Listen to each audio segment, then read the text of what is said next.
Professor. I would like to ask some question about Joe Biden's Ankara visit. What are the main achievements for Joe Biden's visit to Turkey this time? What do you think? Yeah, I mean, the visit came against the background of the coup attempt from July. First and foremost, the agenda was set by the coup attempt.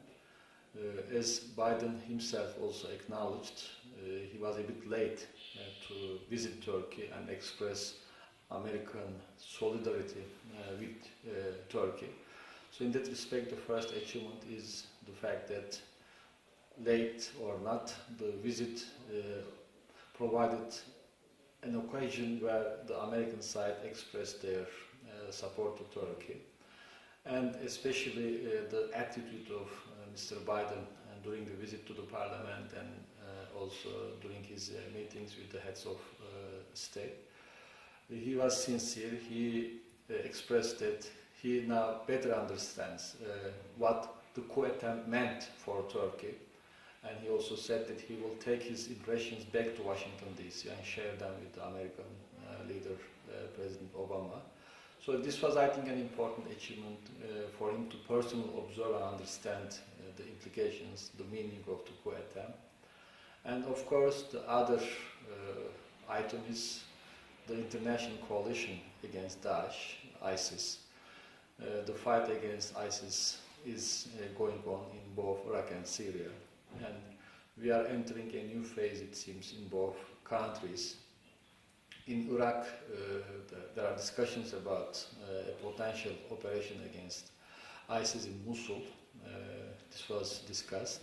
But in Syria as well, just before the trip, maybe we will discuss later, the night before, Turkey launched an operation in northern Syria against Daesh-controlled Jarabulus. This was importantly conducted in partnership, in cooperation with the United States. The American side also provided Air Force. So this was another achievement where Turkey finally got Americans on board in terms of operational support against Daesh in joint Turkish, American and Syrian opposition operations. This was important, especially when Mr. Biden was making the press statement following his visit with the Prime Minister Yildirim about the issue of the PYD, YPG. He reiterated the American promise to Turkey, which was given before, that the PYD has no place west of Euphrates. The restatement of this promise was very important. This was another achievement. I think the fact that he firsthand observed the implications of the coup in Turkey and also in terms of the anti-Daesh coalition, he oversaw the operationalization of Turkish-American collaboration. These were important achievements. What about the extradition of Gülen, Mr. Gülen from America? Do you think? Well, on that particular question, I think we are where we were before. So he expressed that he now understands better Turkey's concerns, but when it comes to Turkey's demands about extradition, he referred to the legal processes. He preferred to describe the issue as a strictly legal issue. He wanted to keep it as a legal process. So this was actually the American position before the visit. So we didn't see a major progress. So in that sense, on the Turkish side, in terms of both Turkish leadership and in terms of Turkish analysts, we think that the American side has not shown the progress at the level of political leadership. But despite that, we should also emphasize another dimension here. Right before the arrival of Mr.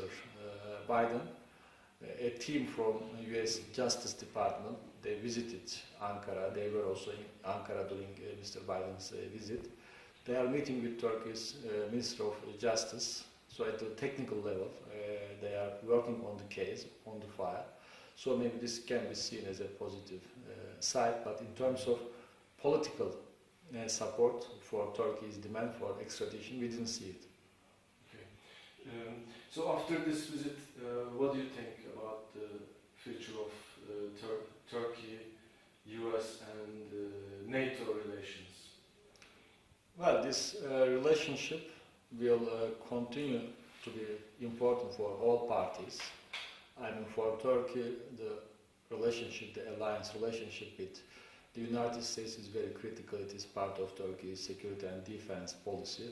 And in that respect, Turkey's membership in NATO is very essential. It is the backbone of Turkey's defense policy, security policy.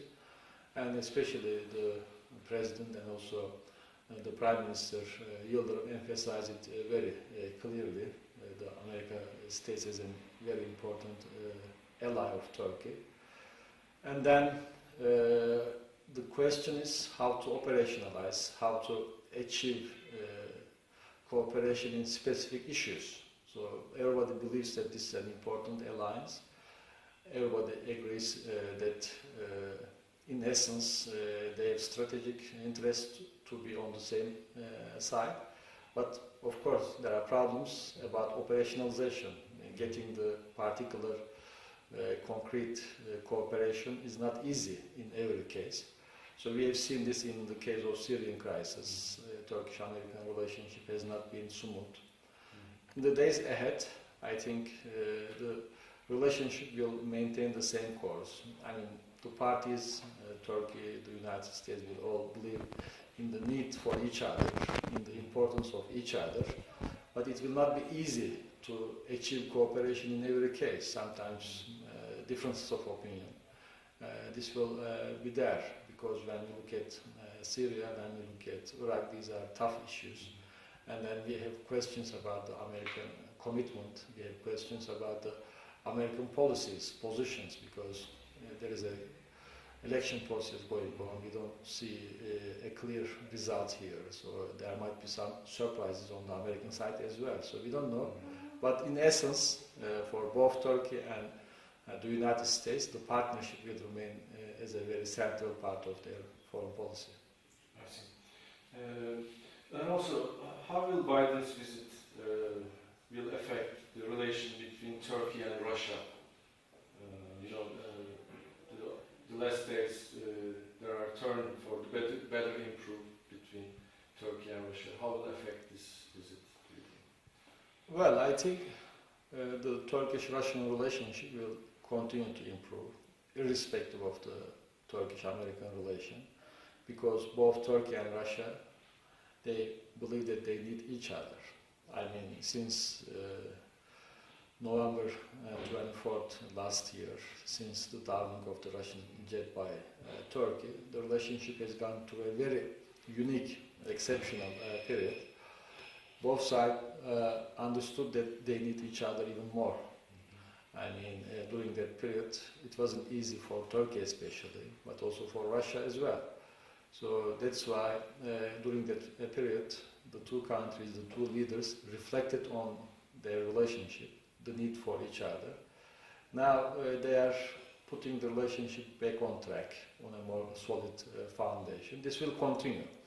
But the way Turkey sees it, it is not a zero-sum relationship between Russia and the United States. Turkey doesn't see it in that way. So better relations with Russia is not necessarily less or worse relations with the United States. So Turkey will maintain the same approach. Normalize and improve and deepen the ties with Russia, but maintain the same alliance relationship with the United States, because for Turkey it is not easy to choose just one over other, because as I said, in the case of the United States, we have alliance, but we have differences. So when we have differences, we need other partners, such as Russia. But with Russia as well, we want to deepen our relationship, we want to normalize. But it doesn't mean that we are agreeing with Russia on everything. We have still major differences about the Nagorno-Karabakh issue, about Crimea issue, about the Syrian crisis. So we cannot just leave the United States and move toward Russia. We will continue to have the same balanced approach. But in both cases, both with the United States and Russia, the leadership of Turkey seeks to deepen relationship. Okay, according to your opinion, why Turkey is important both for both Russia and the Western world? What is the Turkey's value? Well, I mean, we are talking about a very significant region here, the Middle East, but also the Balkans, the Black Sea.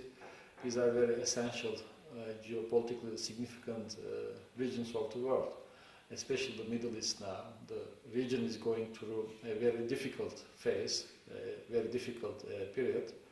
So in this crisis we see major states in the region, Iraq, Syria, they are going through a civil war, and Iran is there, Saudi Arabia is there, but they have also their own problems, they have their own challenges. So Turkey remains very important and the key actor in the region.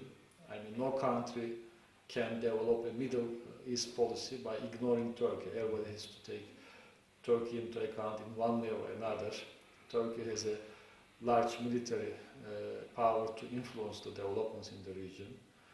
Turkey's economic power and also other ties in the Middle East, these are all important. So the United States needs the partnership of Turkey, that's obvious. I mean, from time to time they have disagreements, differences, but the United States cannot afford to lose Turkey altogether.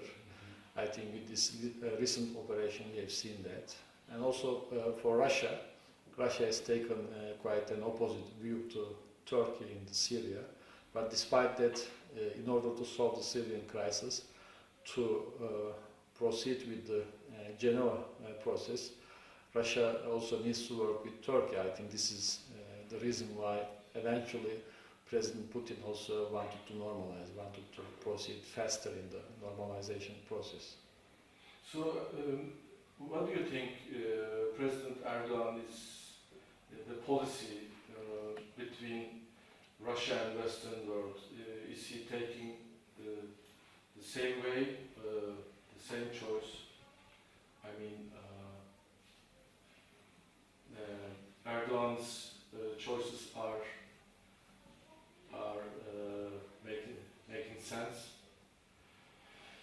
In what? I mean, you told us that Turkey is very important for Yes. Western and Eastern Bloc. And do you think President Erdogan is taking the good policies to follow this diplomatic way? Well, I mean, first of all, Turkey doesn't see blocks. Turkey doesn't believe in the Cold War mentality blocks. So this is not the Turkish view. But we see actors, different important actors. And Turkey wants to develop good relations with all. So it is a kind of balancing. Doesn't want to put all its eggs in one basket, just the West or Russia, the United States or Russia. So wants to maintain relations with all actors on different courses. Including But China. it is not in a sense, bloc politics. So Turkey doesn't see it this way. I think so far Turkey's approach has been right, correct, because with Russia, despite criticism from the United States, from some European countries, Turkey maintained the relations. With Russia we had a crisis, not because of the West, because of our own problems with Russia. We had our own dispute. So also it's the same with the United States. When we have common points, we agree, we cooperate. When we have disagreements, we also fight with the United States sometimes. We have different positions in Syria about certain issues, in Iraq about certain issues. So I think here between different actors, major powers, Turkey is looking after its own interests. Okay. About the Turkey's military operation in Syria, what is the purpose of this military operation? So this operation is in line with Turkey's policy to clean the terror elements from its own borders. Turkey has been arguing for this for a long time, especially last year actually Turkey pressed for this. Turkey called it a zone cleaned from terrorists in northern Syria, and for that Turkey was trying to convince the United States, the international coalition, to provide air support so that the Daesh, ISIS presence along the border can be removed and the opposition forces, moderate opposition forces, can take control of these areas. So this was actually a joint plan, Turkish, international coalition, and the Syrian opposition groups, moderate groups. It was a triple project, but unfortunately because of the differences between Turkey and the United States and other problems, this plan could not be implemented. But now we are seeing the first significant implementation. This is coming from the train and equip programs. Now from this point on, Turkey achieved the first step to clean up Jarabulus. So after Jarabulus, Turkey needs to support the Syrian opposition groups so that they can expand a bit west toward Azez and also south, so that they can achieve a corridor which is defendable, which is sustainable. Just controlling one city is not enough. They need to create a sustainable depth in the Syrian territory. So for that, the support of the United States, the international coalition, is important. Turkey's assistance to the Syrian groups, it is also important, but the most important part is the Syrian groups themselves. They need to coordinate better among themselves. The opposition groups should set aside their differences.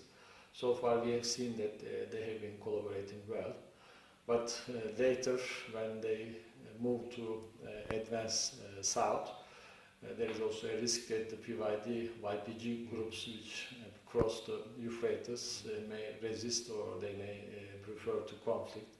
So now this will be the immediate challenge, to manage the PYD, YPG presence there.